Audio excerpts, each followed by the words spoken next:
So what is going on, guys? Nando Prince 93 here with another video, and if you're new to the channel, welcome, and if you guys have been around for a while, huge thank you for all the support.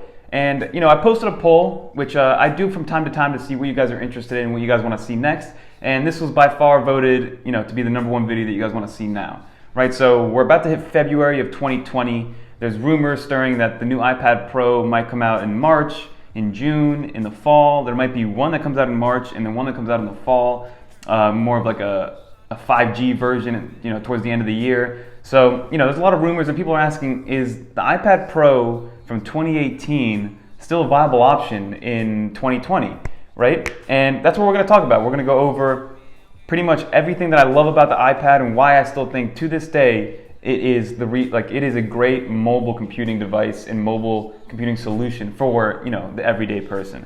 So let's start with the hardware. So as you guys know, the iPad has an amazing new look to it. Before, all the iPads from when it first came out in 2010 to pretty much 2018, they all were just variations of the original iPad. They all kind of looked the same, they all felt the same, and then it wasn't until the 2018 iPad Pro came out that you felt like you were holding something new, right? Everything just was a different iteration of the original one, and this one is, even though yes, it's still a slab of glass, it's still an iPad at the end of the day, it feels new. They took the design language from the iPhone 4 and 5, which was, a lot of people's favorite iPhone design. It was, it was very industrial, it was very angular, the glass was on the front and the back. Although there's no glass on the back of this iPad, the still angular design and industrial design is very familiar.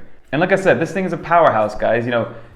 Apple came out with their A12X Bionic chip for this beast, for this iPad Pro, and it handles anything you throw at it. Honestly, I've tried to stump this thing, and there's no real hiccups that happen when I'm trying to take this thing to the max. I mean, I record in 1080p, 60 FPS. I upload everything, or I edit everything on the iPad Pro with no issues whatsoever. It renders live as I'm editing. It also exports it into an actual file very, very quick. Like a great example is like if I make a 10-minute video, it'll export in less amount of time than the actual video would take to watch, which is very, very impressive, right? Especially for something so thin and so mobile. It's kind of a first. That's why Apple dominates and is pretty much the only player in this tablet market, especially in the US.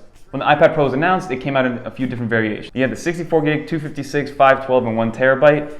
Everything up to the 1 terabyte had 4 gigs RAM, and then the 1 terabyte version had a nice 6 gigs of RAM. And you guys know how Apple software works. Apple is very, very optimized to work with low amounts of RAM. That's why the iPhones aren't shipped with 12 gigs RAM like some of these Samsung and OnePlus devices are. But I have the 256 variant, Wi-Fi only, so mine has 4 gigs RAM, and again, no hiccups. The 4 gigs RAM is plenty for what you're doing on a day-to-day. And especially for 95% of people that have this iPad, this is going to be an email machine, a media consumption machine, maybe a little bit of photo editing, note-taking, things like that. It's very rare that people use this as a dedicated video editor. And even when I do, it is more than enough, and I feel like I can throw even more to maybe some 4K footage and things like that. And the only thing that it does that kind of changes it up is it does drain the battery a little bit faster, but at the end of the day, when I'm editing, I'm plugged in most of the time. So again, this thing is an absolute tank, and it's still faster than a lot of these laptops that you see nowadays coming out from the Windows side and the Apple side. Like I would rather this has more power than a MacBook Air. It has more power than the standard MacBook Pro 13-inch, which is a beautiful thing to see because A, it's cheaper, it's more mobile, and it's just a great experience, guys. It's a more fun device to use than the classic, laptop situation. Another amazing thing that they brought to the iPad Pro, which isn't on anything else that Apple creates, is their 120 Hz ProMotion display. Everything is so fluid, everything is so smooth. It feels like you're actually touching something physical because that's how responsive it is, right? Even though you're on a virtual piece of screen or piece of glass that you're moving around, it's a very, very good experience, and you can see the difference. And it's not until you kind of put them side by side or you go from a 60 Hz to a 120 Hz that you really tell the difference. So it's hard to portray on video, but hopefully, you guys get yourselves, if you guys haven't played with one yet, go to an Apple store and just play with one for like 5 minutes. And then you guys will notice that everything is you get a much better feedback and responsiveness to the iPad Pro. And obviously with the design came, the removal of the home button, the removal of the lightning port. So the bezels, yes, they're not the thinnest in the world, but they are thin, and the thing is they're uniform around the entire device, so it makes it looks prettier than it does on the other iPads because you don't have the chin and the head and the forehead kind of taking up these giant bezels to be symmetrical and fit that home button. And then again, the addition of USB-C, which we'll touch on in a little bit more. So when the iPad first released, yeah, the hardware was amazing, but it was still held back by iOS 12, right? It wasn't until iPad OS came out that people were able to take advantage of that USB-C port. Before, it was just a way to charge, and I think you could do like one thumb drive or something like that, but now it's been totally revamped, and you pretty much can use it however you please. You can plug it directly to a camera, USB drives, you have USB hubs now that kind of give you HDMI, Ethernet. That's the beauty of USB-C. It transfers data, it powers, and it also transfers audio and video. So you can have another monitor plugged in just with a USB-C port and charge it at the same time. And at the end of the day, this thing is just a pleasure to hold. It feels futuristic. Even 16, 17 months later, you're holding this and you're like, it's just a slab of glass, guys. It's a thin, beautiful slab of glass that you can get anything you want done on it. And that's the future that Steve Jobs wanted. He wanted a slab of glass you can sit back and just go through your emails and get whatever you need done. And we're heading to that. We're pretty much there. And this device, like I said, still feels futuristic compared to all the other tablets on the market and even other technologies on the market that kind of try to give you a mobile, working situation, a mobile work setup and workflow situation. So that's my 2 cents on the hardware, guys. And then from a software perspective, right? So a lot of people had the argument of, yes, the iPad is beautiful, it looks really nice, the geek benchmarks are amazing, but it's still just a giant iPod Touch, right? Because the iOS 12 was, even though there was some optimization with multitasking and things here and there to maybe differentiate a little bit, iPad OS really took it to that next level, right?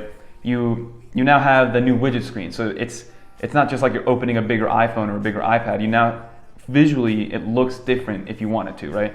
Visually, it looks different with the new widget screen, and I always have it on because I like to be able to see my weather at a glance, see my calendar at a glance, and not have to do another motion to find out those things. Multitasking has been revamped. Yeah, we had split view before, but now we have that slide over screen, right? And the different instances of the same app. Although not every application has taken advantage of this yet, every single Apple app has, and more are coming to the App Store that allow you to have 2 instances of the same application running, like having 2 mail clients open, 2 notes open, 2 Safaris open, just so you can kind of see and transfer data a lot easier between each screen. And again, something that's been around for years and years and years finally came to the iPad Pro, and it's really making this workflow experience that much better.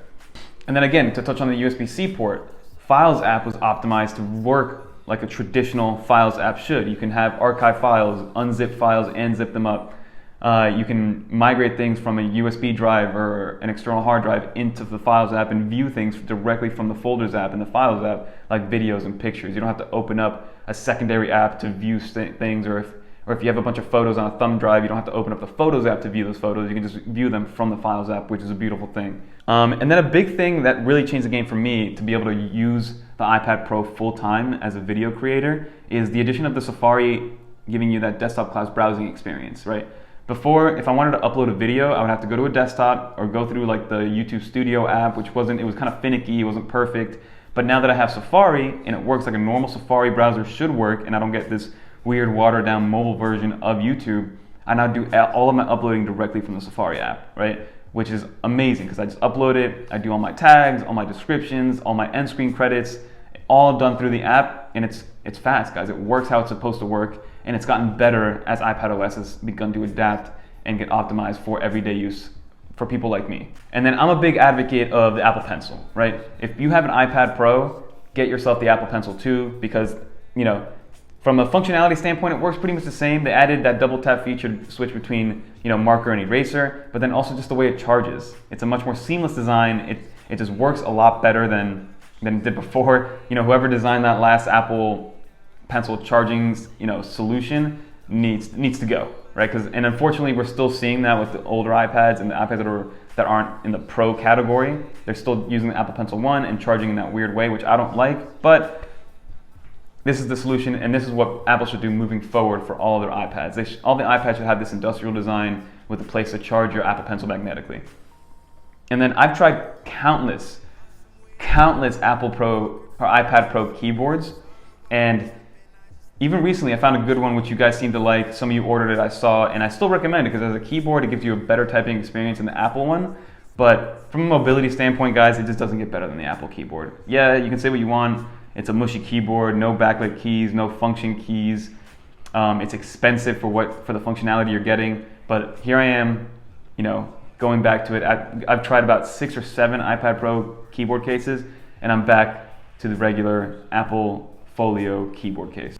So at the end of the day, it depends on you, right? Do you want to wait for the new iPad Pro 2020 to come out? From a design standpoint, it's going to look the same, guys. We might get a different camera module. They'll put the same camera module that's on the iPhone 11 Pro. It's going to be very AR focused, so augmented reality focused.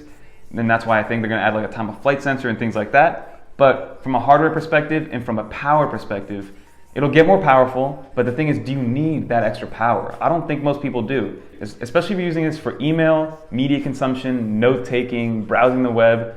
This is going to be fine, and it's going to be fine for a long time. And it's going to, because again, the design language is going to be exactly the same. There's going to be no differences in my opinion. If you need to wait till the fall to get the 5G model, then sure, maybe hold off another 9 months, 6 months, or whatever the case may be to get that. But I do recommend still getting the iPad Pro. It is still going to be a viable option come 3-4 years from now. So if you do get it now, you're going to have a solid amount of time with it and have fun with it, guys. Because at the end of the day, it does everything a normal laptop can do.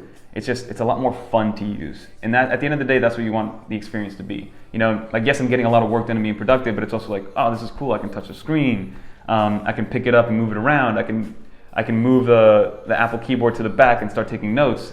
So again, it's just a fun device to have, and I highly recommend to anybody who's thinking about getting it to really jump on it. There's deals all over the place, Best Buy, Amazon. And even if you don't, I say go try it out. Buy one, try it for 2 weeks, and if you don't like it, return it, guys. If you don't think it's worth that, $700 to $1,300 price. That's gonna do for this video. Let me know below, guys. Has iPad Pro completely replaced your laptop for you? Do you notice yourself using your MacBook Pro or your other laptop situation less and less? Because that's what people are telling me, like, hey, I got an iPad Pro and now I barely open my MacBook, or I barely open my laptop, or I barely turn on my desktop. And like I keep telling you guys, a year from now, when you walk into a Starbucks, you're going to see nothing but iPads. These laptops are going to be a thing from the past, and that dream that Apple had with that commercial they did in 2018 where there's that little girl saying, "What's a computer?" We're getting to that point, guys. And I think it's a good future. So hopefully you guys enjoyed this video. I know it's going to be a long one. But again, comment below any questions you have. I'll be in the comment sections kind of chilling down there for a little while. If you guys made it to the end of the video, thank you so much. And until next time, guys, don't forget to like, comment, subscribe. Peace.